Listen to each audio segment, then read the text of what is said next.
Praise the Lord. இயேசு என்ற திருநாமத்திற்கு எப்போதுமே மிக ஸ்தோத்திரம். நான் உங்கள் ஜோஷுவா கேனன் ஸ்ரீ மினிஸ்ட்ரியிலேருந்து பேசுகிறேன். ஸோ ராஜதூதன் பைபிள் ஸ்டடி போன வாரம் சவுலின் பிறப்பும் வாலிப பருவமும் பார்த்துருப்பீங்க.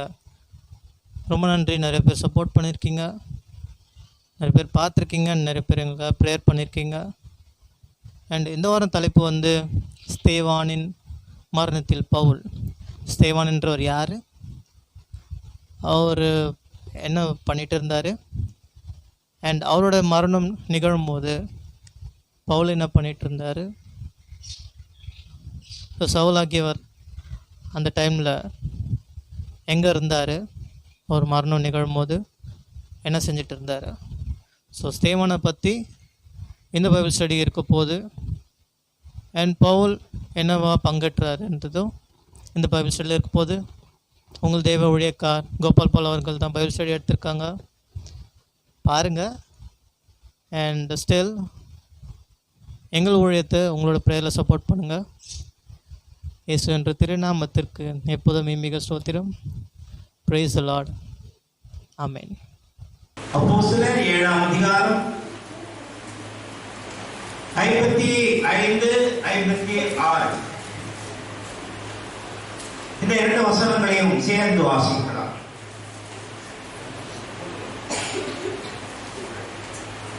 அப்போஸ்தலர் 7ஆம் அதிகாரம் 55 60 வரை மாறி மாறி வாசிக்கலாம். சேர்ந்தல்ல, மாறி மாறி வாசிக்கலாம். 55 60 வரை கவனமாக வாசியுங்கள். நான் 55 வாசிக்கிறேன். அவன் பரிசுத்த ஆவியினாலே நிறைந்தவனாய் வானத்தை அண்ணாந்து பார்த்து தேவனுடைய மகிமையும் தேவனுடைய வலது பார்சத்தில் இயேசுவானவர் நிற்கிறதையும் கண்டு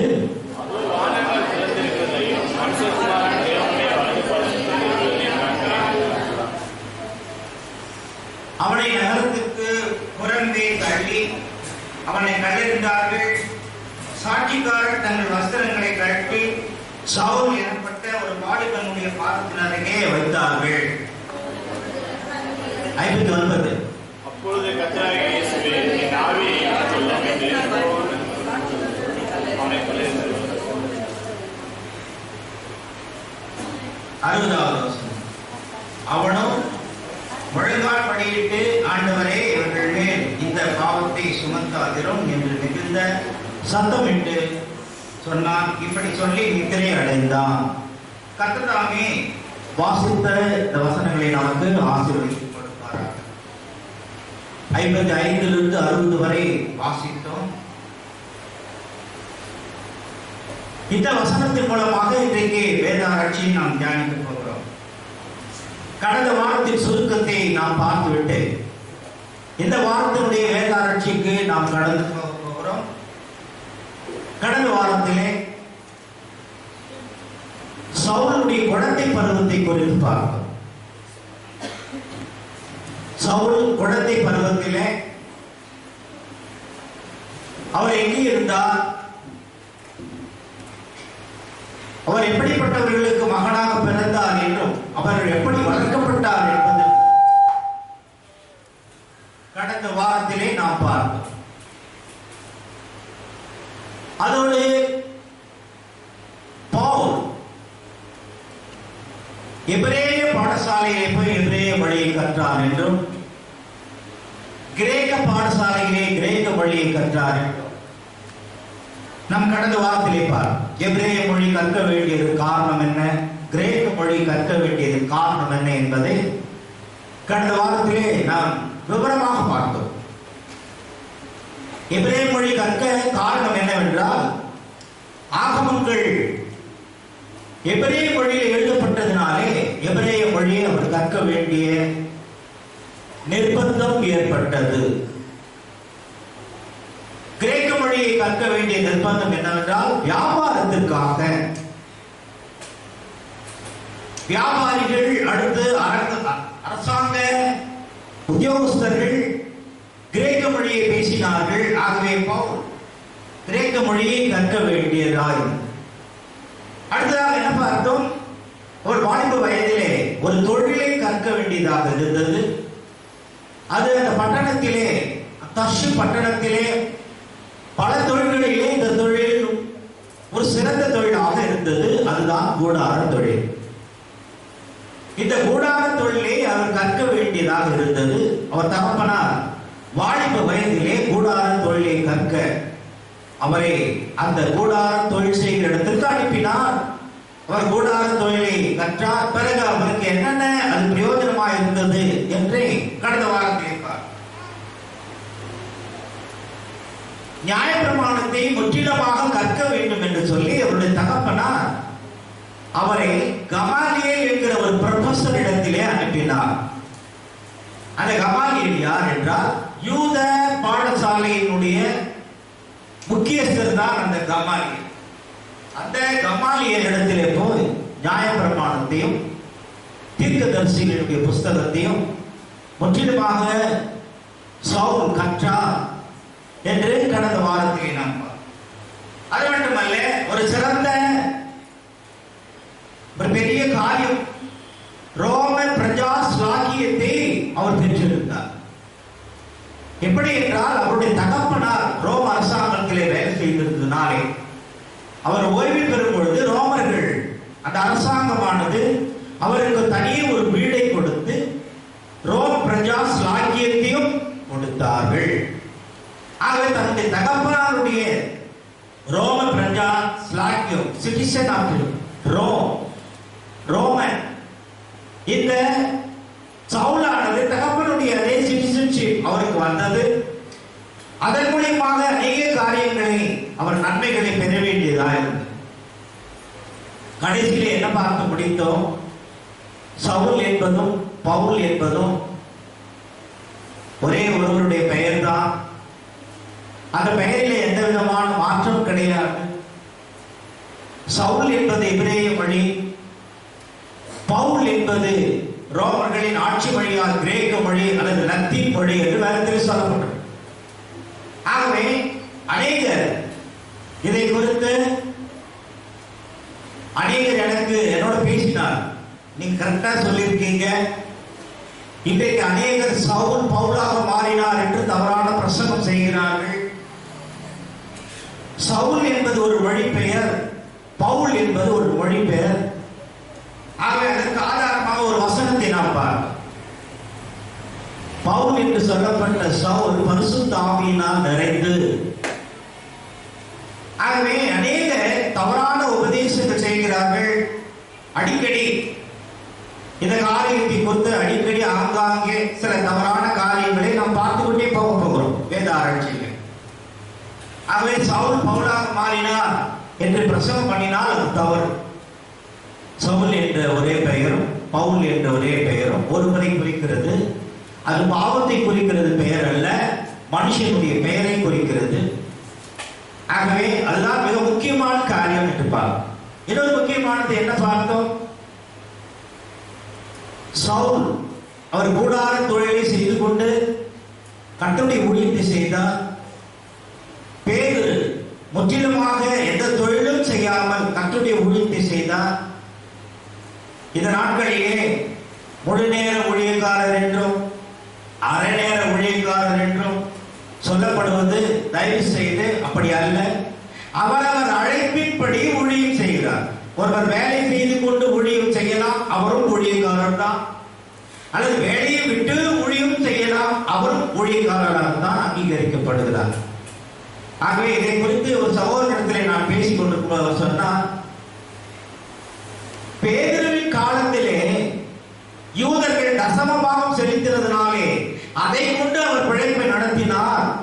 ஆனால் பவுலின் காலத்தில் அவர் பிரஜாரிடத்திலே போய் சுவிசேஷம் அறிவித்ததினாலே பிரஜாதிகளுக்கு தசமபாகம் என்றால் என்னன்னு தெரியாது. ஆகவே அவர் தொழில் செய்து சுவிசேஷத்தை அறிவிக்க வேண்டியதாயிற்று. ஆகவே வேலை செய்து கொண்டு ஊழியம் செய்தாலும் ஊழியக்காரர் தான், வேலையை விட்டு வந்து ஊழியம் செய்தவர் தான் ஊழியக்காரர் தான். அவர் தான் ஊழியக்காரர், இவர் ஊழியக்காரர் அல்ல என்று பிரசங்கிக்க கூடாது என்று சொன்னார். இதை சொல்லி கடந்த வாரத்திலே நாம் முடிந்தோம். சுருக்கத்தை மட்டும் நான் சொல்றேன். இந்த வாரத்திற்கு செய்திக்கு இப்ப நாம் கடந்து போகிறோம். பவுலை குறித்து ராஜதூதன் என்பதை குறித்து முதல் வகுப்பிலேயே நான் பார்த்திருக்கிறேன். ஏன் அவன் ராஜதூதன் என்று சொல்லப்பட்டான்? ஒரு ராஜாவுடைய தூதை கொண்டு போய் சொல்லுகிறவன். அந்த ராஜாவுடைய தூது எது? சுவிசேஷம். இந்த சுவிசேஷத்தை பவுல் அநேக பட்டணங்களுக்கு சென்று அறிவித்ததினாலே அவருக்கு ராஜாவுடைய தூதன், சுவிசேஷத்தை அறிவித்தவர் என்று சொல்லி அவருடைய பெயரிலே ராஜதூதன் என்று சொல்லப்பட்டிருக்கிறது என்று நான் சொன்னேன். இந்த சவுலை குறித்து தொடர்ந்து இப்பொழுது நாம் பார்க்க போகிறோம். கிறிஸ்துவின் மரணத்தினாலே, கிறிஸ்து மரிக்கும் பொழுது சவுல் எனப்பட்ட பவுல் எருசலேமிலே இல்லை.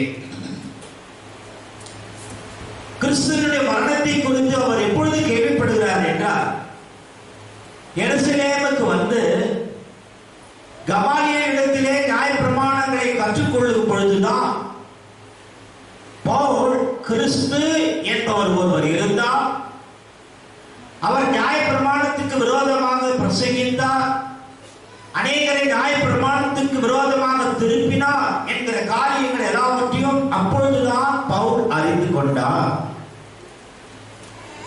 தயவுசெய்து மார்க் எழுதின சுவிசேஷம் 3ஆம் அதிகாரம். பவுல் அறிந்து கொண்டவைகள் என்னென்ன? எருசலேமுக்கு வந்த பிறகு பவுல் இயேசு கிறிஸ்து என்பவரை குறித்து அவன் தெரிந்து வைத்தது என்ன? மார்க் 3ஆம் அதிகாரம் 3வது 4வது வசனத்தை வாசிக்க. அப்பொழுது அவர் சோவின கையுடைய மனுஷனை நோக்கி, எழுந்து நடுவேனில் என்று சொல்லி அவர்களை பார்த்து, ஓய்வு நாட்களில் நன்மை செய்வதோ தீமை செய்வதோ, ஜீவனை காப்பதோ அழிப்பதோ எது நியாயம் என்றார். அதற்கு அவர்கள் சாமல் இருந்தார்கள். பாருங்க, அந்த யூத மதத்தினுடைய எதிர் பிரச்சாரங்கள் அவர் கேள்விப்பட்டது என்ன? தயவுசெய்து கவனியுங்கள். ஓய்வு நாளிலே என்னென்ன செய்யக்கூடாதோ அது செய்யக்கூடாது. ஓய்வு நாளிலே யார் செய்தாலும் அவர்கள் யூத மதத்திற்கு விரோதமானவர்கள். இரண்டாவதாக நியாய பிரமாணத்துக்கு விரோதமானவர். இந்த காரியத்தை பவுல் கேட்கிறார். ஓய்வு நாட்களில் நன்மையும் செய்யக்கூடாது, தீமையும் செய்யக்கூடாது. ஆனால் ஆண்டவராகிய இயேசு கிறிஸ்துவினுடைய காரியத்திலே பார்க்கும் பொழுது ஓய்வு நாளிலே அவர் என்ன செய்ய வேண்டும்? எல்லாத்தையும் செய்தார். இது என்ன? சவுல் எப்படி தெரிந்து கொள்கிறார்?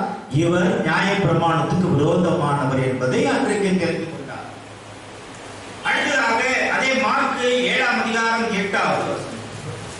மார்க் 7ஆம் அதிகாரம் 8வது வசனம். நீங்கள் தேவனுடைய மனுஷருடைய பாரம்பரியத்தை கை கொண்டு வருகிறவர்களாய் கிண்ணங்களையும் செம்புகளையும் கழுவுகிறீர் மற்றும் இப்படிப்பட்ட சடங்குகளையும் அனுசரித்து வருகிறீர்கள். பாருங்க, இந்த காரியத்தை குறித்து பவுல் கேள்வி கேட்டார். என்ன கேட்டார்? என்ன எழுதப்பட்டிருக்கிறது தெரியுங்களா? தேவனுடைய கட்டளையை தள்ளிவிட்டு மனுஷனுடைய பாரம்பரியத்தை கை கொண்டு வருகிறவர்களாய். அப்படியானால் யூதர்களுடைய பாரம்பரியத்திற்கு விரோதமாக ஒரு மனுஷன் எழுப்பினா என்று சவுல் கேள்விப்பட்டார். ஆண்டவராகிய இயேசு கிறிஸ்துவானவர் சொன்னது என்ன? நீங்கள் தேவனுடைய கட்டளையை தள்ளிவிட்டு மனுஷனுடைய பாரம்பரியத்தை கை கொள்கிறவர்களாய் கிண்ணங்களையும் செம்புகளையும் கழுவுகிறீர்கள் மற்றும் இப்படிப்பட்ட அநேக சடங்குகளையும் அனுசரித்து வருகிறீர்கள். ஆண்டவராகிய இயேசு கிறிஸ்துவானவர் யூதர்களுடைய சடங்குகளையே அவர் எதிர்த்தார் என்று நியாயப்பிரமாணத்தின்படி நடக்கிறவர்களுக்கு விரோதமான காரியம்.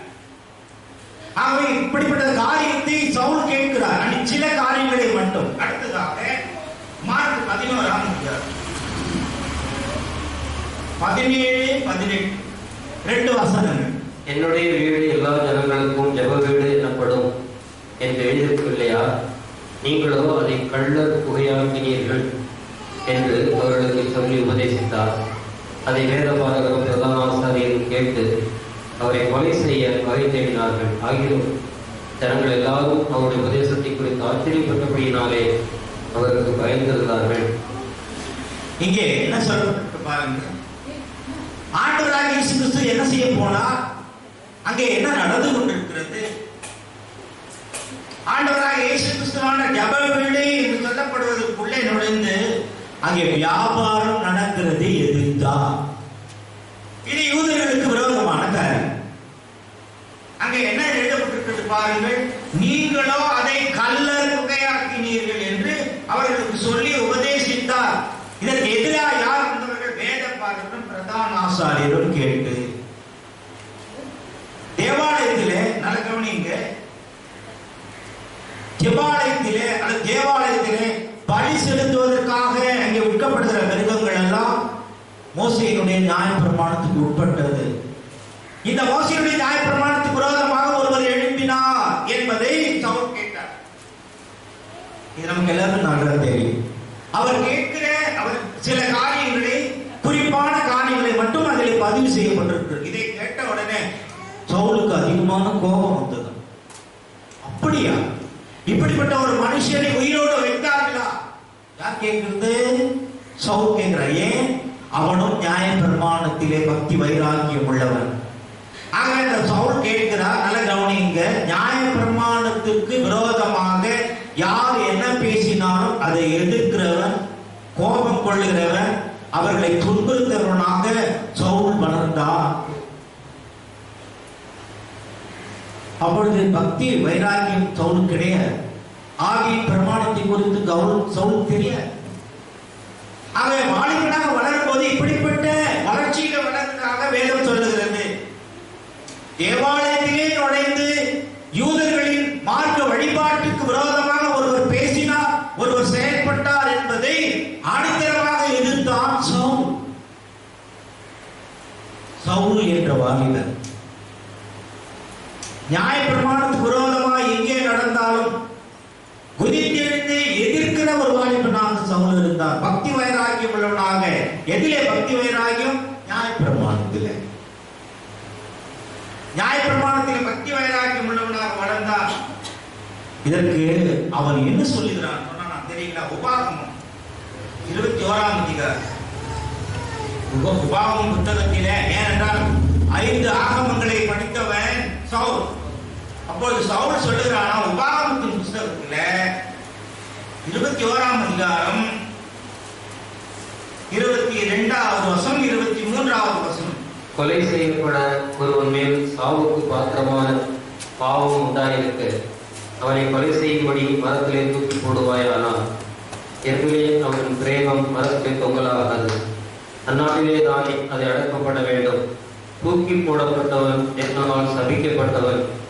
ஆகையால் உன் தேவனாகிய கர்த்தருக்கு சுதந்திரமாக கொடுக்கும் உன் ஈட்டுப்படுத்தாருக்காக. இங்கே சவுல் குறிப்பிடுகிற காரியம் என்ன தெரியுங்களா? தேவனுக்கு விரோதமாய், நியாய பிரமாணத்துக்கு விரோதமாய் நடக்கிற எந்த மனுஷனாக இருந்தாலும் மரணத்திற்கு பார்க்கிறேன், அவன் கொலை செய்யப்படுவதற்கு பார்க்கிறேன். அதான் வேதத்தில் சொல்லுகிறார். இங்கே உபாகமத்தில் சொல்லுகிறார், அவனை கொலை செய்யும்படி மரத்திலே தூக்கி போட வேண்டும். அதை செய்தார்களா? பவுல் கேட்கிறார். 5 ஆகமங்களிலே, உபாகமத்தின் புஸ்தகத்திலே தேவனுக்கு விரோதமாய், நியாய பிரமாணத்துக்கு விரோதமாய் செயல்படுகிறவர்கள் இப்படி தண்டிக்கப்பட வேண்டுமே. அப்ப அந்த மனிதர் தண்டிக்கப்பட்டாரா? வேதத்தில் என்ன சொல்லியிருப்பார்? அடுத்த வசனத்தில் என்ன சொல்லியிருக்கிறது? தூக்கில் போடப்பட்டவன் தேவனால் சபிக்கப்பட்டவன். ஆண்டவராகிய இயேசு கிறிஸ்துவனுடைய மரணமானது சவுலுக்கு எப்படி தோன்றினது தெரியுங்களா? அந்த மனுஷன் சபிக்கப்பட்டவன். எப்பொழுது? இப்போ சவுலை பத்தி நாம பார்க்கும்போது சவுலுக்கு அப்படி தோன்றினது என்று நமக்கு சந்தேகம் வரும். எப்போ? இயேசு கிறிஸ்துவானவர் அவனை சந்திப்பதற்கு முன்பதாக அவனுடைய மனநிலை இப்படித்தான் இருந்தது, அவனுடைய எண்ணங்கள் இப்படித்தான் இருந்தது. இயேசு என்கிற ஒருவர் அவர் சிலுவையிலே அறையப்பட்டார், மரத்திலே தூக்கி ரட்சிக்கப்பட்டவன் என்று சவுல் சொல்லுகிறான். இப்ப இயேசு கிறிஸ்து யார் என்று அவன் அறியாததற்கு முன்னே கூட இயேசு கிறிஸ்து ஏன் சிலுவையிலே மரித்தார் என்று அறியாதவர்கள் கூட இப்படிதான் பேசிக்கிட்டு அவர் என்ன பாவம் பண்ணாங்க இல்ல, யாருக்காவது ஏதாவது ஒன்று ஆயிடுச்சுன்னு வச்சுக்கல, உடனே நம்ம என்ன சொல்றோம், அவங்க என்ன பாவம் பண்ணாங்க, அப்படித்தானே?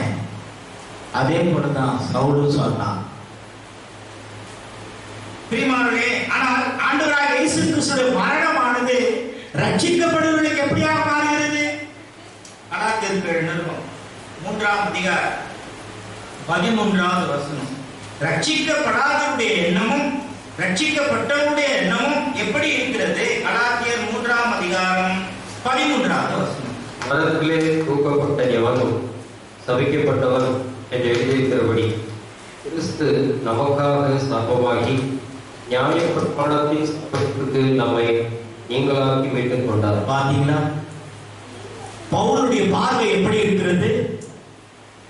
ரட்சிக்கப்படாத முன்பு பவுலுடைய பார்வை எப்படி இருக்கிறது? ஆண்டவராக இயேசு கிறிஸ்துவின் மரணத்தை கேட்டு அவன் என்ன சொல்லுகிறான்? அந்த மனுஷன் சபிக்கப்பட்ட மனுஷன். ஏன் அப்படி சொல்லுகிறான்? நியாய பிரமாணத்திலே அவன் மூழ்கி இருக்கிறதுனாலே, நியாய பிரமாணத்தை முற்றிலுமாக அவன் கைகொள்ளுகிறதுனாலே, பக்தி வைராகியம் உள்ளவனாக இருக்கிறதுனாலே சொன்னான். ஆனால் கலாத்தியருக்கு எழுதும் பொழுது அதே பவுல் என்ன எழுதுறான் பாத்தீங்களா? அவன் ரட்சிக்கப்பட்ட பிறகு அவன் அதே பவுல் என்ன எழுதுகிறான்? எவ்வளவு அழகாக எழுதுகிறது பாருங்கள். 3ஆம் அதிகாரம் 13வது வசனத்தில் எழுதுகிறான் பவுல், மரத்திலே தூக்கப்பட்டவன் சபிக்கப்பட்டவன் என்று எழுதியிருக்கிறபடி கிறிஸ்து நமக்காக சாபமாகி நியாயப்பிரமாணத்தின் சாபத்திற்கு நம்மை நீங்களாக்கி மீட்டுக் கொண்டார். சுத்தமா நியாயப்பிரமாணத்தை தூக்கி போட்டா பாருங்க. எந்த பவுல் இதை சொன்னானோ அதே பவுல் இப்பொழுது என்ன சொல்லுகிறான்? மரத்திலே தூக்கப்பட்டவன் சபிக்கப்பட்டவன் என்று எழுதியிருக்கிறபடி கிறிஸ்து நமக்காக, அவரையும் சேர்த்துக்கிறார். நமக்காக. அன்றைக்கு என்ன சொன்னான் பவுல்? நியாயப்பிரமாணத்திலே பக்தி வைராகியமாக இருக்கும்போது என்ன சொன்னான்? அந்த மனுஷன் சபிக்கப்பட்டவன் என்று சொன்னான். ஆனால் ரட்சிக்கப்பட்ட பவுல் அதே வசனத்தை இன்றைக்கு இங்க என்ன எழுதுகிறான் பார்த்தீங்களா? நமக்கான சாபமானா அவர் எந்த பாவமும் செய்யல. இயேசு கிறிஸ்துவை அறிந்த பிறகு அவர் எந்த பாவமும் செய்யல, நமக்கான சாபமானார். நியாயப்பிரமாணத்தின் சாபத்திற்கு நம்மை நீங்களாக்கி மீட்டுக் கொண்டார். இப்போ பவுல் என்ன சொல்றார்? நியாயப்பிரமாணத்தை முற்றிலும் தூக்கி போட்டார். ஆகவே ரட்சிக்கப்படுவதற்கு முன்பு இருந்த ஒரு நிலைமையை குறித்துதான். ஆகவே அந்த எருசலேமிலே இப்படிப்பட்ட ஒரு பக்தி, நியாயப்பிரமாணத்தின் பக்தி வைராகியம் உள்ள ஒரு வாலிபன், ஒரு துணிகரமான துணிச்சலான வாலிபன் வளர்ந்து வருகிறான். அவருடைய காலத்திலே தான் அப்போஸ்தலர்கள் துன்புறுத்தப்பட்டார்கள். பார்க்கலாம், அப்போஸ்தலர்கள் துன்புறுத்தப்பட்டார்கள். அப்போஸ்தலர் 4ஆம் அதிகாரம் 6வது 7வது. அப்போஸ்தலர் 4ஆம் அதிகாரம். அந்த பவுலுடைய காலத்திலே அப்போஸ்தலர்கள் துன்புறுத்தப்பட்டார்கள். அப்போஸ்தலர் 4ஆம் அதிகாரம் 6-7 வாசிங்க. பக்கத்திரியனாகிய அண்ணாவும் காய்பாவும் யோவானும் அலெக்சந்தரும் பிரதானாசாரியருடைய குடும்பத்தார் யாவரும் எருசலேமிலே கூட்டம் கூடி அவர்களை நடுவே நிறுத்தி, நீங்கள் எந்த வல்லமையினாலே எந்த நாமத்தினாலே இதை செய்தீர்கள் என்று கேட்டார்கள். பாருங்க, அப்போஸ்தலர் 4ஆம் அதிகாரம் 6-7 என்ன சொல்றார்? பிரதான ஆசாரியன் அண்ணாவும் காய்பா. இந்த அண்ணா யாரு, காய்பா யாரு தெரியுமா? மாமனாரு மருமகன். அண்ணாவும் காய்பாவும் மாமனார் மருமகன்.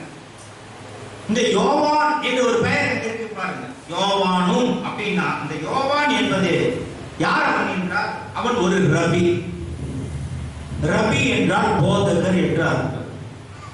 நியாயப்பிரமாணத்தை போதிக்கிற ஒரு மனுஷனுடைய, ஒரு ஆசிரியருடைய பெயர் யோவான். அந்த போட்டு பாருங்க, யோவான்னா இந்த அப்போஸ்தலர் யோவான் நினைக்க கூடாது. அந்த யோவான் யார் என்றால் நியாயப்பிரமாணத்தை போதிக்கிற ரபி. ஆண்டவராக இயேசு கிறிஸ்துவை கூட அநேகர் ரபி ரபி என்று அழைத்தார், போதகரே என்று அர்த்தம். அந்த நியாயப்பிரமாணத்தை போதிக்கிற ஒரு மனுஷன் யோவான். அடுத்தது அலெக்சாண்டர் என்று சொல்லப்பட்டிருக்கிறது. அவன் அந்த ஆலயத்திலே முக்கியமான பதவியை வகித்தவன். இவர்கள் எல்லாம் சேர்ந்து அவர்கள் நடுவே நிறுத்தி, நீங்கள் எந்த வல்லமையினாலே எந்த நாமத்தினாலே இதை செய்தீர்கள் என்று கேட்டார். எதை குறித்து கேட்கிறார்கள்? அப்போஸ்தலர் 3ஆம் அதிகாரத்திலே ஒரு அற்புதம் நடந்தது. அங்கே நம்ம பார்க்கிறோம், பேதுருவும் யோவானும் தேவாலயத்திற்குள்ளே போகும்போது சப்பானி ஒருவன் குணமாக்கப்படுகிறான். அதை குறித்து கேள்விப்படுகிறார். பேதுருவும் யோவானும் போகும்போது சொல்றாங்க, வெளியே பொண்ணும் என்கிட்ட இல்ல, நசரேயனாகிய இயேசு கிறிஸ்துவின் நாமத்தினாலே நீ எழுந்து நட. இந்த அற்புதத்தை அது செய்தாங்க. உடனே அண்ணா காய்பாவுக்கு கோபம் வந்துச்சு. அவங்க அந்த அப்போஸ்தலர்களை கூப்பிட்டு நிறுத்தி, நீங்க எந்த நாமத்திலே இதெல்லாம் செய்யுங்க. பயங்கரமான எதிர்ப்பு. ஏனென்றால் நடந்தது ஒரு வல்லமையான காரியம். இதற்கு இயேசு கிறிஸ்து என்ற நாமத்தை சொல்லக்கூடாது என்கிற எதிர்ப்பு அந்த நாட்களில் இருந்ததுங்க. அப்போஸ்தலர் 5ஆம் அதிகாரம், அப்போஸ்தலர் 5ஆம் அதிகாரம் 16, 17, 18 அவர்கள் சிறையிலே அடைக்கப்படுகிறார்கள். 16, 17, 18 வாசிங்க. சுற்று பட்டணங்களிலிருந்து பிரபல ஜனங்கள் பிணியாளிகளையும் அசுத்தாவிகளால் பாதிக்கப்பட்டவர்களையும் எருசலேமுக்கு கொண்டு வந்தார்கள். அவர்கள் எல்லாம் குணமாக்கப்பட்டார்கள். அப்பொழுது பிரதான ஆசாரியனும் அவருடனே கூட இருந்த சதுசேய சமயத்தார் அன்பரும் எழுத்தாமையினால் நிறைந்து அப்போஸ்தலரை பிடித்து பொதுவாக சிறைச்சாலையிலே வைத்தார்கள். சிறைச்சாலையிலே வைத்தார்கள். அநேக அற்புதங்கள் நடந்துகிட்டே இருக்கு. இவர்கள் என்ன பண்றாங்க? சிறைச்சாலையிலே வைக்கிறார்கள். நல்ல கவனிங்க. யார் அதை? பிரதான ஆசாரியனும் அவனே கூட இருந்த சதுசேய சமயத்தார் அனைவரும் எழும்பி பொறாமையில் நிறைந்து அப்போஸ்தலரை பிடித்து பொதுவான சிறைச்சாலையிலே வைத்தார்கள். பிரியமானவர்களே, இது சபையினுடைய ஆரம்ப காலம். அந்த நாட்களிலே சவுலும் பவுலும் அங்கே இருக்கிறார். அந்த நாட்களிலே இது நடந்து கொண்டிருக்கிறது. அப்போஸ்தலர்கள் அற்புத அடையாளங்களை செய்து கொண்டிருக்கிறார்கள், சுவிசேஷத்தை பிரசங்கித்துக் கொண்டிருக்கிறார்கள். அப்பொழுது அங்கே நடக்கிற சம்பவங்களை தான் இப்பொழுது பார்த்து கொண்டிருக்கிறோம். பாருங்க, அந்த நேரத்தில் கமாலியல் என்கிற ஒரு பிரதான, ஏற்கனவே நாம் பார்த்தோமே, பவுலுடைய ஆசிரியர் அந்த இடத்துல வருகிறார். அவர் மிகவும் ஒரு அதிகாரம் பெற்ற ஒரு மனிதன். அவர் என்ன சொல்றார் பாருங்க. அப்போஸ்தலர் 5ஆம் அதிகாரம் 34, 39 வரை வாசிக்கும். அப்பொழுது சகல ஜனங்களாலும் கனம் பெற்ற நியாயசாஸ்திரியாகிய கமாலியேல் என்ற பெயர் கொண்ட ஒரு பரிசேயன் ஆலோசனை சங்கத்தில் எழுந்திருந்து அப்போஸ்தலரை சற்று நேரம் வெளியே கொண்டு போகச் சொல்லி சங்கத்தாரை நோக்கி, இஸ்ரவேலரே, இந்த மனுஷனுக்கு நீங்கள் செய்ய போகிறதை குறித்து எச்சரிக்கையாயிருங்கள். ஏனென்றால் இந்நாட்களுக்கு முன்னே தெய்யுதாஸ் என்பவன் எழும்பி தன்னை ஒரு பெரியவனாக பாராட்டினான். ஏறக்குறைய 400 பேர் அவரை சேர்ந்தார்கள். அவன் மடிந்து போனான். அவனை நம்பின அனைவரும் சிதறி அவமாய் போனார்கள். அவனுக்கு பின்பு குடிமதிப்பின் நாட்களிலே கல்லியனாகிய யூதாஸ் என்பவன் எழுப்பி தன்னை பின்பற்றும்படி அநேக ஜனங்களை இழுத்தான். அவனும் அழிந்து போனான். அவனை நம்பியிருந்த அனைவரும் சிதறடிக்கப்பட்டார்கள். இப்பொழுது நான் உங்களுக்கு சொல்லுகிறது என்னவென்றால், இந்த மனுஷருக்கு ஒன்றும் செய்யாமல் இவர்களை விட்டுவிடுங்கள். இந்த யோசனையும் இந்த கிரியையும் மனுஷரால் உண்டாயிருந்ததானால் ஒழிந்து போகும். தேவனால் உண்டாயிருந்ததே ஆனால் அதை ஒழித்து விட உங்களால் கூடாது. தேவனுடைய போர் செய்கிறவர்களாய் காணப்படாத ஒழித்து பாருங்கள் என்றார். கமாலியலுடைய ஆலோசனை பார்த்தீங்களா? இந்த கமாலியேல் நியாயப்பிரமாணத்தை அப்படியே கரைத்து குடித்தவர். ஆனால் அந்த இடத்திலே ஒரு அருமையான ஆலோசனை சொல்லுகிறான். இந்த ஆலோசனை யார் மூலியமாக வந்திருக்கும்? அவருடைய வெளிப்படுத்துகிற ஆலோசனை என்ன பாருங்க, தயவு செய்து கவனிங்க. அவர் என்ன சொல்லுகிறார்? இதற்கு முன்பு அநேகர் இப்படி எழுப்பினார். ஒருத்தரை குறித்து சொல்லும் பொழுது என்ன சொல்றார்? தெயூதாஸ் ஒருவன் எழுப்பினான், ஒரு மார்க்கத்தை குறித்து பிரசங்கித்தான், அவனை அநேகர் பாராட்டினார்கள், 400 பேர் அவனோடு கூட சீஷர்களாக இருந்தார்கள். அவன் செத்து போனான். அவன் பிறகு எல்லாமே போயிடுச்சு. அவன் ஒரு மார்க்கத்தை எழுப்பினானே, அது அழிந்து போனது. யாரு? கமலியல் சொல்றார். இரண்டாவது ஒருத்தனை பத்தி சொல்றார். அவனுடைய பெயர் என்ன? யூதாஸ் என்று அவருடைய பெயர். இந்த 12 பேர்ல ஒரு யூதாஸ் இருக்கான அவன் இல்ல. அவனுடைய பேர், ஊர் பேர் சொல்றான், கலிலேயனாகிய யூதாஸ். அவன் தோன்றி அவன் ஒரு மார்க்கத்தை உண்டு பண்ணுகிறான், ஒரு புரட்சியை உண்டு பண்ணுகிறான், ஜனங்களை எல்லாம் கூட்டுகிறான். அதை குறித்து என்ன சொல்லப்பட்ட? அவனும் அழிந்து போனான், அவனை நம்பியிருந்த அனைவரும் சிதறடிக்கப்பட்டார்கள். கமலியல் 2 காரியத்தை சொல்றாரு. ஐயா, இது மாதிரி சிலர் திடீர்னு எழுப்புவாங்க, ஒரு மதம் என்று சொல்லுவார்கள், ஒரு கோட்பாடு என்று சொல்வார்கள், அநேகர் அவர்களை பின்பற்றுவார்கள். அவர்கள் மறித்த பிறகு அதோடு அவர்களோடு அது ஒழிந்து போகும். நீங்க யோசிச்சு பாருங்க. இப்போ 9 காலங்களிலே வேத ஆராய்ச்சியை நான் பார்த்தேன். புரட்சாத்தியார் காலம் எவ்வளவு பேர் எத்தனையோ மார்க்கத்தை உண்டு பண்ணினாங்க. என்ன ஆச்சு? அதெல்லாம் மனிதனால் ஏற்படுத்தப்பட்டது. அதான் கமாலியர் என்ன சொல்றாரு? நான் உங்களுக்கு சொல்லுவது என்ன, இது இந்த மனுஷருக்கு ஒன்று செய்யாம இவர்களை விட்டுவிடுங்கள். இந்த யோசனையும் இந்த கிரியும் மனுஷரால் உண்டாயிருந்தானால் ஒழிந்து போகும். ஆண்டவராக இயேசு கிறிஸ்துவை குறித்து பிரசங்கிக்கிறவர்கள், ஆண்டவராக இயேசு கிறிஸ்துவை குறித்து பிரசங்கித்து அநேகரை ரட்சிப்புக்குள்ளே நடத்தினவர்கள், அநேகர் அதை பின்பற்றுகிறார்கள், அநேகர் பின்னாடி வந்து கொண்டே இருக்கிறார்கள், ஊரையே தன் பக்கம் திருப்பி விட்டார்கள் என்று சொல்லுகிறார். கமாலியர் சொல்றான், இந்த மார்க்கமானது தேவனால் உண்டாயிருந்ததால் அழுதை ஒழித்து விட உங்களால் கூடாது. நீ அவங்களை எத்தனை முறை ஜெயில போட்டாலும் ஒன்றும் செய்ய முடியாது. ஏன்? இது மனுஷனால் உண்டான மார்க்கம் அல்ல. இது கிறிஸ்துவை பின்பற்றுகிறவர்கள் மனுஷனால் உண்டான மார்க்கம் அல்ல. இது தேவனால் உண்டான மார்க்கம். ஆகவேதான் இது மார்க்கம் என்று சொல்லப்படுகிறது, தவிர மதம் என்று சொல்லப்படக்கூடாது. இது கிறிஸ்துவின் மார்க்கம், மதம் அல்ல. இது தேவனால் அனுப்பப்பட்டவர் ஆண்டவராக இயேசு கிறிஸ்து. அவர் மூலியமாய் ரட்சிப்பு, அது தேவனால் உண்டான தீர்ப்பு. அவர் இந்த பூமிக்கு வர வேண்டும், அவர் மரிக்க வேண்டும், அவர் ரத்தத்தினால் அநேகர் ரட்சிக்கப்பட வேண்டும், அவர் பரிசுத்தவான்களாக மாற வேண்டும், சபைகள் பெருக வேண்டும் என்பது தேவனுடைய நோக்கம். ஆதியிலேயே பிசாசானவன் இதற்கு அநேக எதிர்ப்புகளை கொண்டு வந்தான். அவனை சார்ந்த ஆலோசனை சங்கத்திலே பிரதானமானவன் சொல்லுகிற ஆலோசனைக்கு பிறகு அதை விட்டு விடுகிறார்கள். இன்றைக்கு கூட எவ்வளவு பேர் இந்த கிறிஸ்தவ மார்க்கத்தை அழிக்க வேண்டும் என்று சொல்லி எவ்வளவு பேர் கங்கணம் கட்டி கொண்டிருக்கிறார்கள். முடியுமா? இது எத்தனை 1000 ஆண்டுகளுக்கு முன்பாக நடந்தது. இன்றைக்கு அநேகர் முயற்சி செய்து கொண்டிருக்கிறார்கள். முடியுமா? முடியாது. எத்தனை பேரை கொலை செய்தாலும் கூட முடியாது.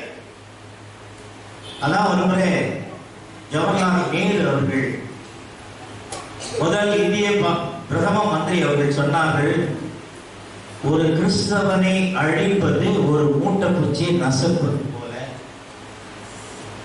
ஜவஹர்லால் நேரு ஒரு சரித்திரம். ஏன்னா ஒன்னு நசுக்கிட்டேன்னா அவர் எத்தனை வரும் தெரியுமா? 100 வரும். அன்றைக்கு சொன்னார், அவர் உயிரோடு சொன்னார், தயவு செய்து அவர்களை ஒன்று செய்ய. கமாலியல் எப்படி சொன்னாலும் அப்படி சொன்னாரு. ஆனா இன்றைக்கு இந்தியா விட்டு விட்டார்களா?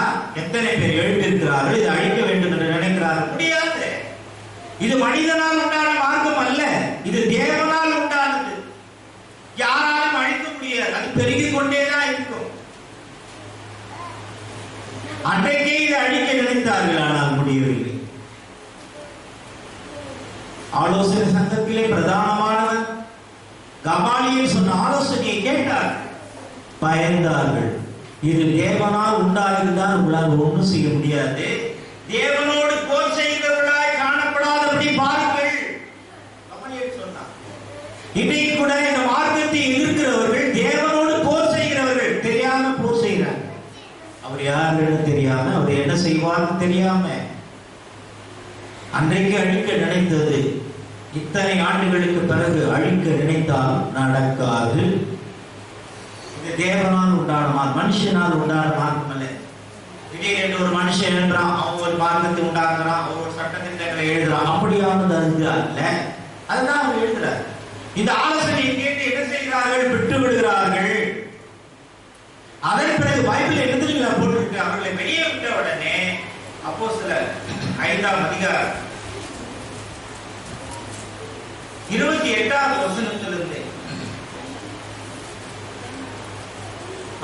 மன்னிக்கணும் 40. அப்பொழுது அவர்கள் அவருடைய யோசனைக்கு உட்பட்டு உடன்பட்டு அப்போஸ்தலரை வரவழைத்து அடித்து இயேசுவின் நாமத்தை குறித்து பேசக்கூடாது என்று கட்டளையிட்டு அவர்களை விடுதலை ஆக்கினார்கள். அவருடைய நாமத்துக்காக தாங்கள் அவமானம் அடைவதற்கு பாத்திரராக எண்ணப்பட்டபடியினால் சந்தோஷமாய் ஆலோசனை சங்கத்தை விட்டு புறப்பட்டு போய் தினந்தோறும் தேவாலயத்திலேயும் வீடுகளிலேயும் இடைவிடாமல் உபதேசம் பண்ணி இயேசுவே கிறிஸ்து என்று பிரசங்கித்தார்கள். பாத்தீங்களா? அவங்க ரிலீஸ் பண்ண உடனே பயந்து போய் வீட்டுக்கு போயில்ல. அப்போஸ்தலர்கள் பயந்து போய் வீட்டுக்கு போயில்ல. வேதத்தில் என்ன சொல்லப்பட்டிருக்கிறது? அவருடைய நாமத்துக்காக தாங்கள் அவமானப்படுவதற்கு பாத்திரராக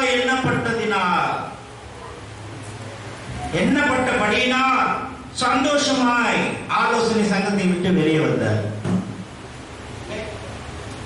கிறிஸ்துவுக்காக அவமானப்படுவதற்கு ஆயத்தமா இருக்கிறோமா? என்னங்க கிறிஸ்துவுக்காக அவமானப்படுவதற்கு ஆயத்தமா இருக்கணும்னா என்ன? சுவிசேஷத்தை அறிவிப்பதற்கு தெருக்களிலே போகும்போது, நாங்க கிராமங்களில் சுவிசேஷம் அறிவிக்க போகும்போது என்ன தெரியுங்களா சொல்லுவாங்க? பைத்தியக்காரங்க வந்துட்டாங்கடா. காதலை கேட்டுக்கிட்டே நான் நடந்து போவேன். அதுக்காக அவங்ககிட்ட போய் நம்ம சண்டையா போட முடியும்? வேற இடத்துல பைத்தியக்காரன் சொன்னாங்க நம்ம விடுவோம். எப்படி சொல்லலாம்? யார் நீ கம்பெனியில வேலை செய்யும்போது யாராவது கூப்பிட்டு நீ பைத்தியக்காரன் தானே சொன்னா சும்மா. ஆனா கிறிஸ்துவின் நிமித்தம் என்று சொன்னா, கிறிஸ்துவுக்காக தெருவிலே இருக்கும் பொழுது, சுவிசேஷ அறிவிப்பதற்கு தெருவிலே இருக்கும் பொழுது ஒருவன் பைத்தியக்காரன் என்று சொல்லுவான். வேற மாதிரி சொல்லுவாங்க. என்ன சொல்லுவாங்க தெரியுமா? வேற இடத்துல சொல்லுவாங்க, வெளிநாட்டு போனா இவங்களை ஒழுக்க பண்ணுதுன்னு. அதனால தான் பஸ்ஸை பிடிச்சின்னு வந்துடுறாங்க, வேனை பிடிச்சின்னு வந்துடுறாங்க, நல்ல சாப்பாடு போடுறாங்கப்பா. யாரு? வெளிநாட்டுக்கார் போடுறாங்க. அப்படியா நம்ம ஊழி செய்யறோம்? இல்லையே. அவருடைய தரிசனத்தில் பிரபாக் சிங் அவர்கள் இந்த வெளிநாட்டு பணம் இங்க வரக்கூடாது, மற்ற டினாமினேஷன் போல அல்ல, இப்படி சொல்லுவாங்க. நான் அசோக் லைன்ல வேலை செய்திருக்கிறேன். லாஸ்ட் ஆஃப் பேல போயிருப்பேன். 5 நாள் ஊழியது. வேலைக்கு போனா பணம், இல்லைன்னா பணம் கிடையாது. அப்படி போய் நம்ம ஊழிய செய்வோம். ஏன்? கிறிஸ்துவுக்காக வைராகி அந்தா. அவளை திட்டினாலும் சரி, எது பண்ணாலும். ஒரு முறை பெரம்பூர் மார்க்கெட் பக்கம் நினைக்கிறேன், பெரம்பூர் டீம் அப்போ சுவிசேஷம் அறிவித்து பிரதர் நிர்மல் பாட்டு பாடிட்டு நான் இந்த ஆறுனே எடுத்து போய் வைப்பேன். வச்சுட்டு நின்று ஒரு பாட்டு பாட்டு ஒரு அது நேரம் 8 உதச்சான். 6 தெரியுமா?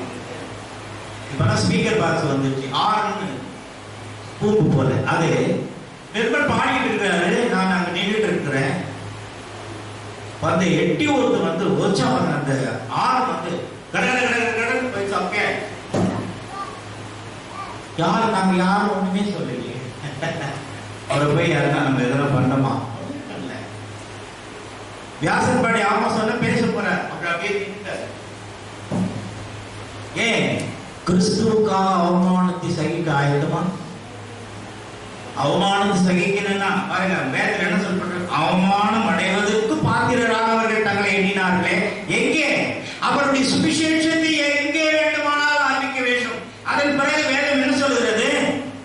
தினந்தோறும். நம்ம எல்லாம் ஞாயிற்றுக்கிழமை மட்டும் போறோம் இல்லையா? அங்க பைபிள் தினந்தோறும் தேவாலயத்திலேயும் வீடுகளிலேயும் இடைவிடாமல் உபதேசம் பண்ணி இயேசுவே கிறிஸ்து என்று பிரசங்கித்தார்கள். எவ்வளவு எதிர்ப்பு இருந்ததோ அவ்வளவு வளர்ச்சி.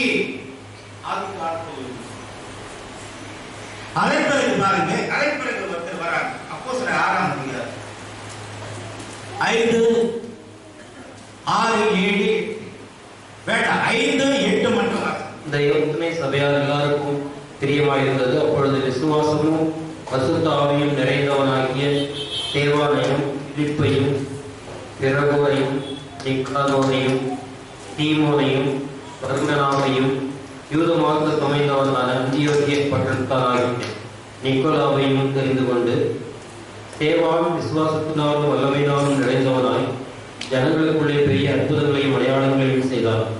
அடுத்த காரியம் என்ன தெரியுங்களா? அந்த நாட்களிலே ஸ்தேவான் டீக்கன்களிலே ஒரு சிறந்தவர், நற்சாட்சி பெற்றவர், உதவிக்காரர்கள் என்று சபையில் அப்பொழுது ஏற்படுத்தும் பொழுது அவர்களிலே மிகவும் சிறந்தவர், நற்சாட்சி பெற்றவர் இந்த ஸ்தேவான். ஸ்தேவான் காலத்திலே நடந்தது என்ன? அவர் அநேக அற்புதங்களை செய்தார். ஸ்தேவான் வல்லமையினால் நிறைந்தவனாய் ஜனங்களுக்குள்ளே பெரிய அற்புதங்களையும் அடையாளங்களையும் செய்தார். அவன் காலத்திலே அவனுக்கு விரோதமாக ஒரு கூட்டம் எழுப்பினது. நல்ல கவனிங்க. இப்ப நம்ம எதுக்கு போயிருக்கிறோம் தெரியுங்களா? பவுல் எருசலேமில் இருக்கும் பொழுது அங்க நடந்தது என்னென்ன நாம் வாசித்த வசனத்திலே அப்போஸ்தலர் 7ஆம் அதிகாரம் 55 to 60 வரையிலே நடந்த சம்பவங்களை தான் பார்க்கிறோம். சேவானை குறித்து சொல்லும் பொழுது டீக்கன்களிலே ஒருவன், அதாவது உதவிக்காரர்களிலே ஒருவன் நற்சாட்சி பெற்றவர், அவன் மூலியமாக தேவன் வல்லமையினால் நிறைந்தவராய் ஜனங்களுக்குள்ளே பெரிய அற்புதங்களை அடையாளங்களை செய்தார். அவனுக்கு விரோதமா ஒரு கூட்டம் எழுப்புகிறது. அவங்க யாரு? அப்போஸ்தலர் 6ஆம் அதிகாரம் 9வது வசனம். அப்போஸ்தலர் 6ஆம் அதிகாரம் 9வது வசனம். அப்பொழுது லிபர்டினர் எனப்பட்டவர்களின் ஆலயத்தை சேர்ந்தவர்களிலும் சிறையில் நடத்தாரிலும் பட்டணத்தாரிலும் செலிசியா நாட்டாரிலும் தேசத்தாரிலும் சிலர் எழுப்பி தேவானுடனே தர்க்கம் பண்ணினார்கள். இந்த லிபர்டினர் என்று சொன்னால் விடுதலை ஆக்கப்பட்டவர்கள் என்று அர்த்தம். யார் இவர்கள்? கிமு 63 நல்ல கவனிங்க, கிறிஸ்துவுக்கு முன்பு 63வது வருஷத்துல ரோம சேனாபதி இந்த யூதர்களை சிறைப்பிடித்துக் கொண்டு போகிறார். அவனுடைய பெயர் பம்பி. அந்த சேனாதிபதியினுடைய பெயர் பம்பி என்பது அவன் பெயர். அவன் என்ன செய்கிறானா, யூதர்களை அநேகரை சிறைப்பிடித்துக் கொண்டு ரோமாபுரிக்கு கொண்டு போகிறார். ஒரு பெரிய கூட்டம். அந்த கூட்டத்தால் அநேக வருஷங்களுக்கு பிறகு அப்போஸ்தலர் காலத்திலே அவர்கள் விடுதலையாக்கப்படுகிறார்கள். விடுதலையான உடனே நேராக எருசலேமுக்கு வராங்க. ரோமாபுரியிலிருந்து எருசலேமுக்கு வந்து அவர்கள் கூட்டத்தார் என்ன செய்யறாங்க, அவளுக்கு என்ன ஒரு ஜெப ஆலயத்தை கட்டிக் கொள்கிறார். என்ன கதை கேட்கிற மாதிரி இருக்கா? எப்படி இருக்கு? சரித்திரத்தை சொல்லும் போது ஒரு மாதிரி இருக்குல்ல. ஸ்டார்டிங்ல இப்படிதான் போகும், இன்னும் போக போக தான் ரொம்ப விறுவிறுப்பா இருக்கும் இல்ல? இப்ப கதை சொல்ற மாதிரி இருக்கும். இவர்கள் என்ன பண்ணுவாங்க, வந்து எருசலேமில் ஒரு ஜெப ஆலயத்தை கட்டிக் கொள்கிறார்கள். இவர்கள் நியாயப்பிரமாணத்திலே மிகவும் வைராக்கியம் உள்ளவர்கள். இந்த ஸ்தேவானுடைய அற்புத அடையாளங்களை இவங்க பார்த்துட்டு அவனோட தர்க்கம் பண்ணுகிறார்கள், அவனுக்கு எதிர்த்து நிற்கிறார்கள். அப்படி அவர்கள் எதிர்த்து நிற்கும் பொழுதுதான் அவன் மீது பொய் சாட்சிகளை வைத்து, அவர்கள் பொய் சாட்சிகளை வைத்து அப்போஸ்தலர் 6ஆம் அதிகாரம் 11 to 13 வரை வாசிக்கிறோம். அப்பொழுது அவர்கள் மோசேயின் தேவனுக்கு விரோதமாக இவன் தூஷண வார்த்தைகளை கேட்டோம் என்று சொல்லும்படியாக மனுஷரை ஏற்படுத்தி ஜனங்களையும் மூப்பரையும் வேதபாரகரையும் எழுப்பிவிட்டு அவன் மேல் பாய்ந்து அவனை பிடித்து ஆலோசனை சங்கத்தாருக்கு முன்பாக எடுத்துக் கொண்டு போய் பொய் சாட்சிகளை நிறுத்தினார்கள். இவர்கள், இந்த மனுஷன் இந்த பரிசுத்த ஸ்தலத்துக்கும் வேத பிரமாணத்துக்கும் விரோதமாக தூஷண வார்த்தைகளை ஓயாமல் பேசுகிறார். பாருங்க, ஸ்தேவான் மீது குற்றம் சாட்டப்படுகிறார்கள். என்ன குற்றம் சாட்டுகிறார்கள்? பொய் சாட்சியை வைத்து குற்றம் சாட்டுகிறார். பொய் சாட்சியை வைத்து, நல்ல கவனிங்க, உண்மையான சாட்சி இல்லை, பொய் சாட்சியை வைத்து அவன் மேல் குற்றம் சுமத்தி அவனை எங்கே கொண்டு வருகிறார்கள்? ஆலோசனை சங்கத்திற்கு கொண்டு வருகிறார்கள். லிபர்த்தினர் இவர்கள் ஆலோசனை சங்கத்திற்கு கொண்டு வரார்கள். இந்த ஆலோசனை சங்கத்தை குறித்து ஏற்கனவே நாம் 9 காலங்களிலே பார்த்திருக்கிறோம். யூதர்களின் சுப்ரீம் கோர்ட் என்று அதற்கு பெயர். அதுல மொத்தம் 70 பேர் இருப்பாங்க. யார் யார் சொல்ல முடியுமா? உங்களுக்கு ஏற்கனவே ஞாபகம் இருக்கா?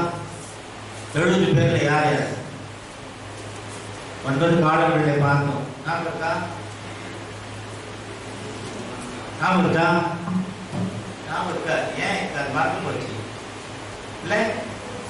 24 பிரதான ஆசாரியர்கள், 24 மூப்பர்கள், 22 வேதபாரகர்கள். 70. ஆகவே இந்த சங்கம், இந்த யூதர்களுடைய சுப்ரீம் கோர்ட் அங்கத்தினர்கள் 70 பேர். 70 பேர் யாரு? 24 பிரதான ஆசாரியர்கள், 24 மூப்பர்கள், 22 வேதபாரகர்கள். இவங்க கிட்ட கொண்டு வந்து நிற்கிறாங்க. இப்ப நான் உங்களுக்கு கேட்கிறேன், ஸ்தேவான் மட்டுமா அவங்க கிட்ட கொண்டு வந்து நிறுத்தினாங்க? வேற யாரும் நிறுத்தினாங்க இதுக்கு முன்னாடி? யார நிறுத்தினாங்களா? நிறுத்தினாங்களா இல்லையா? எங்க இருக்கு? இயேசு கிறிஸ்துவையும் கொண்டு வந்து நிறுத்தினாங்க. எங்க இருக்கு? மத்தேயு சுவிசேஷம் 26ஆம் அதிகாரம் 3வது 4வது வசனம். மத்தேயு சுவிசேஷம் 26ஆம் அதிகாரம் 3வது 4வது வசனத்துல என்ன எழுதிருக்கு பாருங்க. அப்பொழுது தத்ராத்தரையரும் வேதபாரகரும் ஜனத்தின் மூப்பரும் காய்பாய் எனப்பட்ட பிரதான ஆசாரியருடைய அரண்மனையிலே கூடி வந்து இயேசுவை தந்திரமாய் பிடித்து கொலை செய்யும்படி ஆலோசனை பண்ணினார். ஆகியோரும் ஜனங்களுக்குள்ளே கலகம் உண்டாகாதபடிக்கு பட்டியலிட்டு செல்லாகாது என்றார்கள். இங்க பாருங்க, இயேசு கிறிஸ்துவை கூட அப்படித்தான் தந்திரமாய் படுத்தி கொண்டு வந்து பொய் சாட்சி சொல்லுவதற்கு, பொய் சாட்சி சொல்லி அவரை நிறுத்தினார்கள். அதே போல ஸ்தேவானையும் பொய் சாட்சி சொல்லி நிறுத்துறாங்க. அப்போஸ்தலர் 6ஆம் அதிகாரம் 13, 14, 15 பொய் சாட்சிகளையும் நிறுத்தினார்கள். பொய் சாட்சி நிறுத்தினார்கள். இவர்கள் இந்த பிரசுத்தத்துக்கும் வேத பிரமாணத்துக்கும் விரோதமாக துஷ்ண வார்த்தைகளை ஓயாமல் பேசுகிறார். எப்படி என்றால், நசரேயனாகிய அந்த இயேசு இந்த ஸ்தலத்தை அழித்து போட்டு மோசே நமக்கு கொடுத்த மகனுக்கு மாறும் என்று இவர் சொல்ல கேட்டோம் என்றார்கள். ஆலோசனை சங்கத்தில் உட்கார்ந்திருந்த அனைவரும் அவர் மேல் கண்ணோக்கமாயிருந்து அவர் முகம் தேவதூதன் முகம் போல் இருக்க கண்டார்கள். பாருங்க, பொய் சாட்சிகளை நிறுத்தினார்கள். ஸ்தேவானை கொலை செய்ததுக்கு பொய் சாட்சி கொண்டு வந்து நிறுத்தினார். உண்மையான சாட்சியை நிறுத்த முடியுமா? இந்த பொய் சாட்சின்னு சொன்ன உடனே இப்போ இந்த காலத்தை நீங்க யோசிச்சு பாருங்க. ஒருத்தர் மேல பொய் சாட்சி சொல்லி அவங்களே மோசமானவன் பொய் சாட்சி. அப்போ அவங்க எந்த கட்சியை சேர்ந்தவங்க யோசிப்பாங்க? ஒருத்தர் மேல பொய் சொல்றது, பொய் சாட்சி சொல்றது. அப்போ அவங்க யாரா இருப்பாங்க? உண்மையான விசுவாசிகளா இருப்பாங்களா? அவர்கள் தான் லிபர்த்தினர். இன்னைக்கு எப்படி இருக்காங்க? அன்னைக்கு தான் இருக்கிறாங்க நினைக்கிறீங்களா? இன்னைக்கு கூட இருக்காங்க. பொய் சாட்சி சொல்லாதே. ஒரு சகோதரனின் சகோதரி மீது பொய் சாட்சி சொல்லாதே. பொய் சாட்சி, பொய்யை நீ சொன்னால், குற்றம் சாட்டினால் நீ பரிசுத்தவான் இல்ல, லிபர்த்தினர். நியாய பிரமாணத்தின்படி நடந்த லிபர்த்தினர். ஆண்டவராக இயேசு கிறிஸ்துவை கொண்டு வந்து ஒரு கூட்டமானது பொய் சாட்சி சொல்லி நிறுத்தினது. ஸ்தேவானை ஒரு கூட்டம் பொய் சாட்சி கொள்ளி வந்து நிறுத்துகிறது. அதுபோல் நாமும் பொய் சொன்னால், பொய் சாட்சி சொன்னால் பரிசுத்தவானுடைய லிஸ்ட்ல இருக்க மாட்டோம். லிபர்த்தினர், நியாயப்பிரமாண விசுவாசிகள் லிஸ்ட்ல போயிடும். அதான் இருக்கு. பிறகு பாருங்க, வேற வழியில ஸ்தேவான் வந்து நிற்கிறார். ஆண்டவராக இயேசு கிறிஸ்துவானவர் எந்த நிலைமையில் நிறுத்தப்பட்டாரோ அதே நிலைமையிலே இங்கே ஸ்தேவான் நிற்கிறார். அப்பதான் ஸ்தேவான் பேசுறார், சாகிறோம், இவர்களுக்கு சத்தியத்தை சொல்லிட்டு சாகலாம்னு ஆரம்பிச்சுட்டார். யார்? ஸ்தேவான். பாருங்க, அப்போஸ்தலர் 7ஆம் அதிகாரம் 47 48 என்ன அழகா சொல்றார். 47 48. சாலமோனும் அவருக்கு ஆலயத்தை கட்டினார். ஆகிய உன்னதமானவர் கைகளினால் செய்யப்பட்ட ஆலயங்களில் வாசமாயினார். முதல் காரியத்தை சொல்றார் ஸ்தேவான். தேவன் மனிதனால் கட்டப்பட்ட ஆலயத்தில் வாசமாய் இருக்க முடியாது, இருக்க மாட்டார் என்று அடிச்சு சொல்றார். அவருக்கு ஆலயத்தை கட்டின ஆகிலும் உன்னதமானவர் கைகளினால் செய்யப்பட்ட ஆலயங்களில் வாசமாயிரார். ஆகவேதான் இன்றைக்கு கூட சபை என்று சொன்னால் கட்டடத்தை சொல்லக்கூடாது, அங்கே கூடி வருகிற பரிசுத்தவான்களைத்தான் சொல்ல வேண்டும். நீங்கள் தான் ஆலயம். சேவா ஆவியை நிறைந்து சொல்லுகிறார், நீ கைகளினால் கட்டப்பட்ட தெய்வம், இந்த கட்டடத்தில் தேவன் வாசமா இருக்கிறார் என்று நினைக்கிறார். இல்லை, ஆண்டவராக இயேசு கிறிஸ்து அதுதான் சொன்னார், இதை இடிச்சிட்டு நான் 3 நாள்ல கட்டுவேன்னு சொன்னார். அது 2 அர்த்தம் சொன்னார். இந்த கட்டடத்தை அது கட்டணம், அது இடிச்சு போக போகுது, அதை பத்தி அவர் சொல்லல. தன்னை குறித்து சொன்னா அது யாருக்கும் புரியல. அவர் மரித்து அடக்கம் பண்ணப்பட்டு 3ஆம் நாளில் உயிரோடு எழுந்திருப்பதை சொன்னார், அது யாருக்கும் புரியல. ஜென்ம சுபாவம் உள்ளவங்களுக்கு புரியாது. இன்னைக்கு கூட சத்தியம் யாருக்கு புரியாது? ஜென்ம சுபாவம் உள்ளவங்களுக்கு புரியாது, மாம்ச சிந்தையில் இருக்கிறவங்களுக்கு புரியாது, ஆவின் சிந்தையில் இருந்ததுதான் புரிஞ்சிருப்பாங்க. ஆகவே சேவானுடைய முதல் சாட்டையடி என்ன? கைகளினால் கட்டப்படும் தேவன் வாசமாய் இருப்பதில்லை. 24வது வசனத்துல அப்போஸ்தலர் 17 24வது வசனம். அப்போஸ்தலர் 17 24வது வசனம். உலகத்தையும் அதிலுள்ள யாவற்றையும் உண்டாக்கிய தேவனானவர் வானத்திற்கும் பூமிக்கும் ஆண்டவராய் இருக்கிறபடியால் கைகளினால் கட்டப்பட்ட கோவில்களில் அவர் வாசம் பண்ணுகிறது இல்லை. கைகளினால் கட்டப்பட்ட கோவில்களில் அவர் வாசமாய் இருப்பது இல்லை. இன்றைக்கு கூட நிறைய பேர் கேட்டு பாருங்க, எங்க போறீங்க? கோவிலுக்கு போறோம். நிறைய நம்ம சபையில் இருக்கிற விசுவாசம் கூட கேட்கல, எங்க போறேன்? கோயிலுக்கு போறேன். கோயில் எங்க இருக்கு? இது கோயிலா? அதை எப்படி சொல்றாரு பாருங்க, இது சபை. அப்போஸ்தலர் 2ஆம் அதிகாரத்தில் சபை என்றுதான் சொல்றது. பரிசுத்தவான்களுடைய கூட்டம் சபை என்று சொல்ல வேண்டும். சபை என்று சொன்னால் சபை கூடிச்சா கூடிச்சு, யாரை குறிக்கிறது? அங்க வர்ற ஜனங்களை குறிக்கிறது. ஆகவேதான் 17ஆம் அதிகாரம் அங்கே 24 என்ன சொல்லப்பட்டது? கைகளினால் கட்டப்பட்ட கோயில்களில் அவர் வாசம் பண்ணுகிறதில்லை. அதான் ஸ்தேவான் சொன்னார். அப்ப அவர் எங்க வாசம் பண்ணுகிறார்? நாம பார்க்கலாம். 1 கொரிந்தியர் 3ஆம் அதிகாரம் 1 கொரிந்தியர் 3ஆம் அதிகாரம் 16 17. அப்ப எங்கதான் பிரதர் வாசம் பண்றார்? உங்களுக்கு சந்தேகம் வரும் இல்லையா? நீங்கள் தேவனுடைய ஆலயமாய் இருக்கிறீர்கள் என்றும் தேவனுடைய ஆவி உங்களில் வாசமாய் இருக்கிறார் என்றும் அறியாதிருக்கிறீர்களா? ஒருவர் தேவனுடைய ஆலயத்தை கெடுத்தால் அவரை தேவன் கெடுப்பார். தேவனுடைய ஆலயம் பரிசுத்தமாய் இருக்கிறது, நீங்களே அந்த ஆலயம். பாத்தீங்களா? யார் அந்த ஆலயம்? நீங்களே. நாம் தான் அந்த ஆலயம். அப்ப தேவன் எங்கு வாசமாய் இருக்க வேண்டும்? நம்மிடத்திலே வாசமாய் இருக்க வேண்டும். கைகளினால் கட்டப்பட்ட கோயில்களில் அவர் வாசமாய் இருப்பதில்லை. பரிசுத்தவான்கள் மத்தியிலே வாசமாய் இருக்கிறார். பரிசுத்தவானுடைய இதயத்திலே அவர் வாசமாய் இருக்கிறார். ஆலயம் என்று சொன்னால் நீங்களும் நானும் தான் ஆலயம். அதனால் ஸ்தேவான் சொன்னார்.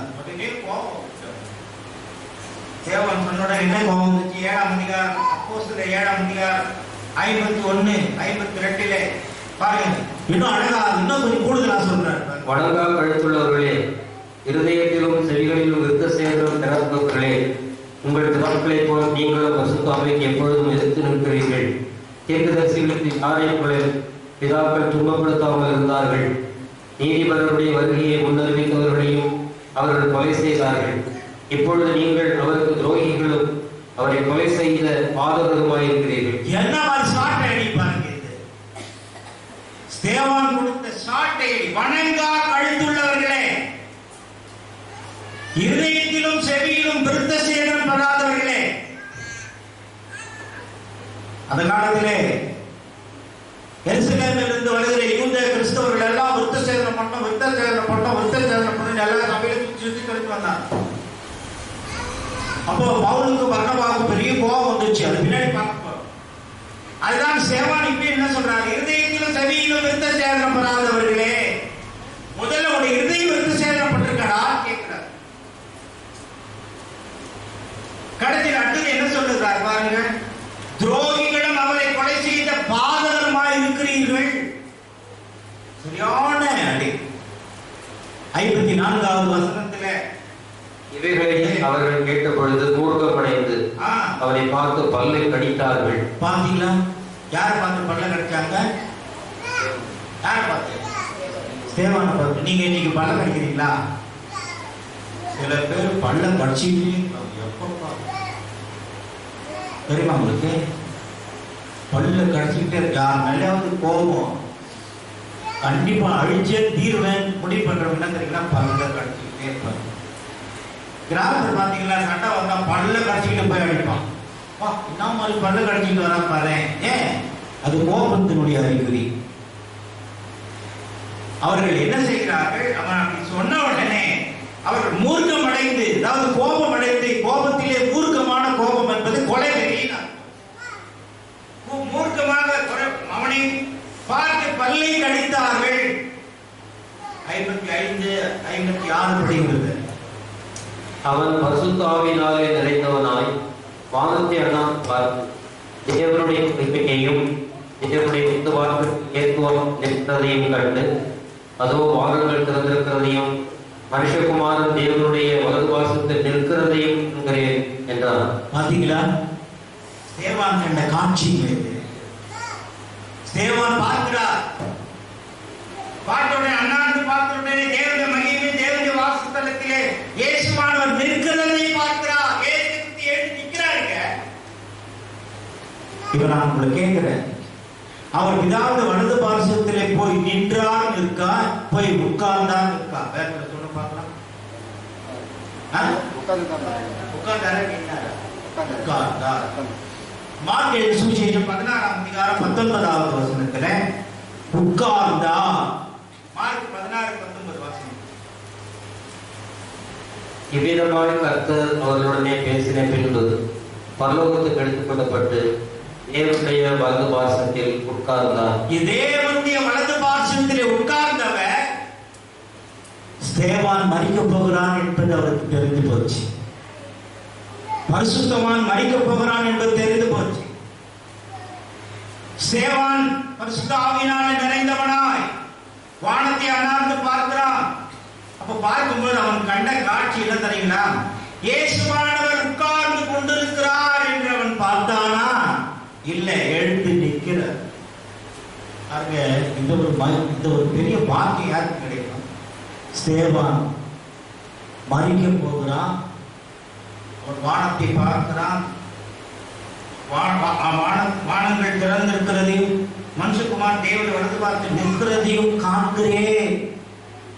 நான் மேலே பார்க்கிறேன், என் ஆண்டவராகிய இயேசு கிறிஸ்துவானவர் நிற்கிறதை நான் பார்க்கிறேன் என்று சொல்லுகிறான். நான் இங்க ஒன்னே ஒன்று குறிப்பிட விரும்புகிறேன். என்ன தெரியுங்களா? உட்கார்ந்து நின்ற இயேசு கிறிஸ்துவானவர் எழுந்து நிற்கிறாங்க. யாருக்காக? ஸ்தேவானை வரவேற்பதற்காக. பரிசுத்தவானுடைய மரணமானது என்னுடைய பார்வைக்கு எவ்வளவு அழகாக இருக்கிறது. பழைய பாட்டில் அதான் சொல்லியிருக்கு. பரிசுத்தவானுடைய மரணம் தேவனுடைய பார்வைக்கு எவ்வளவு அழகா இருக்கிறது. ஸ்தேவானுடைய மரணத்தை வரவேற்பதற்காக, ஸ்தேவானை பரலோகத்தில் வரவேற்பதற்காக உட்கார்ந்து கொண்டிருக்க இயேசு கிறிஸ்து எழுந்து நிற்கிறார். நான் மகிமையின் காட்சி. ஸ்தேவான் இப்ப வர போறான். அவன் பரிசுத்த ஆவியினால் நிறைந்திருக்கும் பொழுது வானத்தை அவர் பார்க்கும்போது இயேசு கிறிஸ்துவானவரோட பார்க்கிறாருங்க. அந்த காட்சி யாருக்கு தெரியும்? கர்த்தருடைய தாசர்களுக்கு, கர்த்தரால் தெரிந்து கொள்ளப்பட்டவர்களுக்கு தான் அந்த காட்சி தெரியும். வானம் திறந்திருக்கிறது. வானத்திலிருந்து தேவனுடைய மகிமையை பார்த்தவர்கள் எத்தனை பேர்? பாருங்க, எசேக்கியேல் 1ஆம் அதிகாரம் 1வது வசனம். எசேக்கியேல் 1:1 தயவு செய்து வாசிக்க. 30ஆம் வருஷம் 4ஆம் மாதம் 5ஆம் தேதியிலே நான் கேபார் நதியை இடைப்பட்டவர்கள் நடுவில் இருக்கும்போது சம்பவித்தது என்னவென்றால், வானங்கள் திறக்கப்பட நான் தேவ தரிசனங்களை கண்டேன். எசேக்கியேல் தீர்க்கதரிசி காண்கிறான் அந்த தரிசனம். வானங்கள் திறக்கப்பட நான் தேவ தரிசனத்தை கண்டேன், தேவனை நான் கண்டேன், தேவனை நான் பார்த்தேன். எசேக்கியேல் தீர்க்கதரிசி எழுதுகிறான். அப்படியானால் சேவானை யார் கூப்பிட்டு சொல்லலாம்? எசேக்கியேல் தீர்க்கதரிசி கூப்பிட்டு சொல்லலாம் இல்லையா? புதிய பாட்டினுடைய தீர்க்கதரிசி சேவானை சொல்லலாமா வேண்டாமா?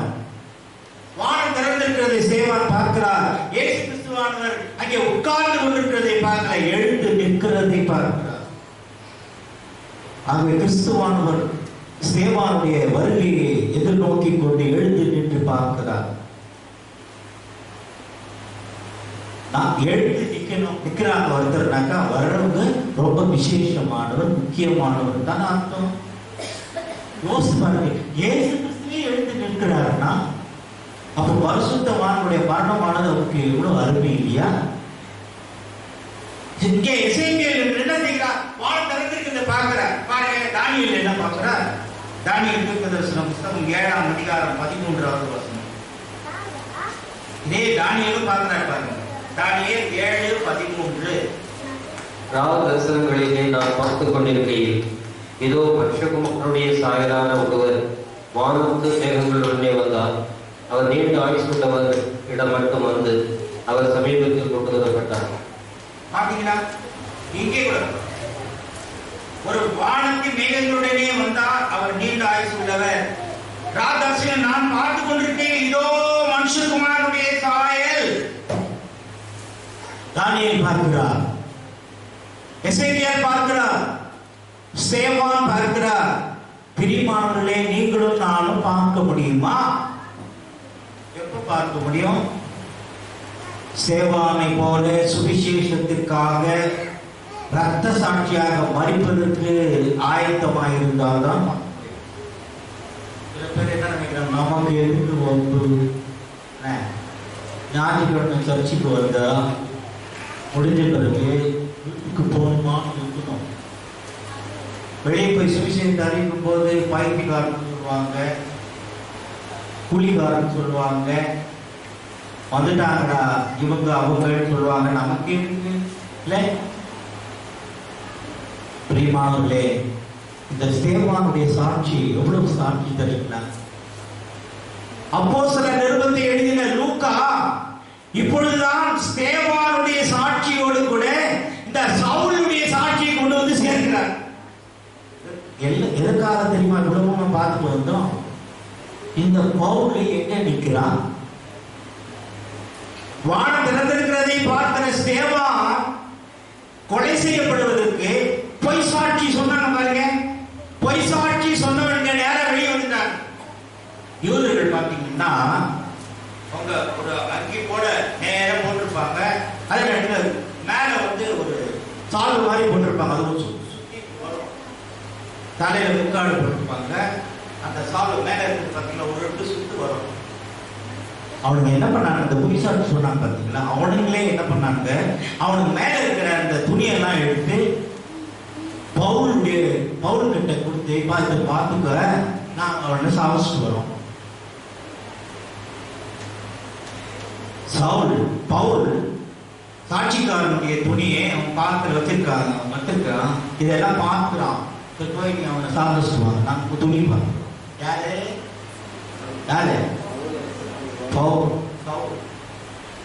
அப்போ தயவுசெய்து யோசித்து பாருங்க, எவ்வளவு மோசமான கூட்டத்தோடு இருக்கிறான். சவுல்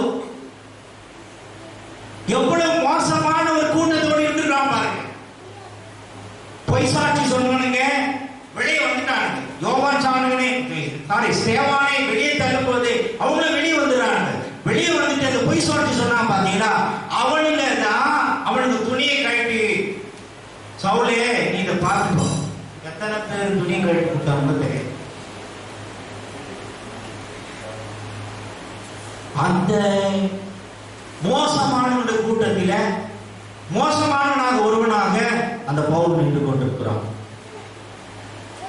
வேதத்தில் என்ன பார்க்கிறோம்? அப்போஸ்தலர் 7ஆம் அதிகாரம் 57-58. அப்பொழுது அவர்கள் பரிபூக்களிட்டு தங்கள் காதுகளை அடைத்துக் கொண்டு ஒருமனப்பட்டு அவன் மேல் பாய்ந்து அவனை நகரத்துக்கு புறமே தள்ளி அவனை கல்லெறிந்தார்கள்.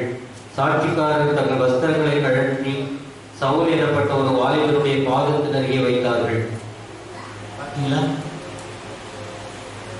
இந்த கொலைகாரனுடைய வஸ்திரத்தை பாதுகாத்துட்டு இருந்த யாரானா அந்த பவுல்.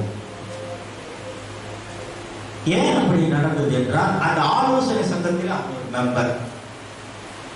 ஆலோசனை சங்கம் என்று பாருங்க, யூதருடைய ஆலோசனை சங்கம், அதுல ஒரு மெம்பர். இப்பெல்லாம் சபையில ஒரு சங்கம்னாக்கா அதுக்கு மெம்பர் அவருக்கு என்ன பாடுபடுறாங்க தெரியுமா? உன்னப்படி என்ன பொடி, நீ மெம்பரா நான் மெம்பரா, நான் மெம்பர் ஆயிட்டு எனக்கு அவ்வளவு கோபுரிட்டு மட்டும் பத்திடுறாங்க. இப்பெல்லாம் அந்த நாட்களிலே அந்த சனகரின் சங்கத்திலே யூதர்களின் சங்கத்திலே ஒரு அங்கத்தினராக இருந்ததுனாலே அவ்வளவு தைரியம் யாருக்கு? சவுல். இப்படிப்பட்ட கூட்டத்தில் இருந்து கொண்டிருக்கிற சவுல் விசுவாச மார்க்கத்தானை துன்புறுத்துறவனாக வளர்ந்தான். இயேசு கிறிஸ்துவை பின்பற்றுபவர்களை மிகவும் இம்சிக்கிறவனாக துன்பப்படுத்துகிறவனாக வளர்ந்தார்.